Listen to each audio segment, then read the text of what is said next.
Hello mga kananay, gagawa po tayo ng tukwa meatballs. Yan po ang tukwa.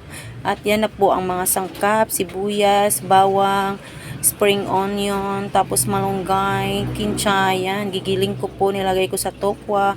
And nilagyan ko din ng seasoning, nilagyan ko din ng oyster sauce, paminta, 2 eggs, and harina. Halo-haluin mo lang siya at magiging ganyan na siya ang itsura niya. Lagyan mo rin ng salt. May salt po yan. Yan. Bilogin mo siya. Hindi po yung tulad ng pagbilog ng pag-ibig, kundi bilogin mo siya para fry natin. Yan po mga kananay. Yan. Binilog na po ng nanay ang tokwa na pinagmimix-mix natin. Healthy po yan mga kananay. No meat. No meat po yan. Tokwa malunggay lang po yan mga kananay. Yan po mga kananay. Oh. Pinirito na ng nanay. Yan po mga kananay ang ating meatballs tokwa with malunggay. Pinayaming tokwa.